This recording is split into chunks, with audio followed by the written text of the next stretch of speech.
এই কোরআনের ভিতরে জাল হক এসেছে সত্য, ওয়াজাহাকাল বাতিল চলে গেছে মিথ্যে, ইন্নাল বাতিলা নিশ্চয় মিথ্যে, কানা যাউকা এই দেশের জাহেলিয়াতকে লাথি মেরে ডুবিয়ে দিতে চায়, এই দেশের অন্যায়কে যে কোনো মূল্যে উৎখাত করতে চায়। আল্লাহ তুমি বড় দয়াবান, তুমি বড় রহমান, তুমি বড় ক্ষমাশীল, তুমি বড় শক্তিশালী। এই সেলিমের বাপ দাদা 14 গোষ্ঠী, তার সে নোয়াখালীর ছেলে, তার পুরা নারী নক্ষত্র হাই সহকারে আমরা জানি। তাদের বিরুদ্ধে একটা আলোচনার পরে আমাকে বলছে, ভাই আপনাদের কথা মানুষ শুনে যা বলবেন সত্যটা বলবেন। আমাকে এই কথাটা আপনার আমি মানবো, অবশ্যই সত্য আমরা লুকাবো না ইনশাআল্লাহ। পরে উনি বলছেন যে ভাই বসে একটু আলোচনা করি। আমরা চলেন আলোচনা করি। আলোচনা শুরু করলাম, 2 দিন কথার পরে আর উনি রিপ্লাই দেন নাই, এরপর থামে গেছে।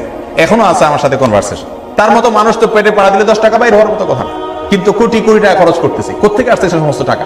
একটা মাহফিল করতে হুজুরদের ঘাম ছুটে যায়, দিনকে দিন চাঁদা কালেকশন করতে করতে অবস্থা খারাপ হয়ে যায়, এরপর দেখা যায় ঘাটতি থাকে। আর তারা সাধারণ মানুষের সাথে কোনো সম্পর্ক নাই, কোনো কালেকশন নাই, কোনো চাঁদা নাই, এক একটা সেমিনার করে লক্ষ লক্ষ মিলিয়ন মিলিয়ন টাকা খরচ করে। টাকা কি আসমান থেকে নাজিল হয়? সমস্ত টাকা ইহুদি এবং খ্রিস্টানরা দিচ্ছে। তাদের মূল কাজ হলো আলেম ওলামাদের বিরুদ্ধে বিশুদ্ধার করা, বাস এটাই হলো মেইন কথা। মৌলবীরা সব ধর্ম ব্যবসায়ী, ওনারা হলো খাঁটি ইসলামের ধ্বজাধারী, মহিলাদেরকে সামনে নিয়ে ব্যবসা করে। আমাদের রাসূল সাল্লাল্লাহু আলাইহি ওয়াসাল্লাম বলেছেন, খায়রু সুফুফির রিজালি আউয়ালুহা ওয়া খায়রু সুফুফিন নিসাই আখিরুহা। পুরুষদের কাতার থাকবে সামনে, এটা উত্তম। নারীদের কাতার থাকবে পিছনে, এটা হলো উত্তম। আর তাদের মহিলারা থাকে সামনে, পুরুষরা থাকে পিছনে। আমাদের রাসূল যা বলেছেন হুবহু তার উল্টা। এরাই বলে আসল এবং খাঁটি ইসলামের ঠিকাদার।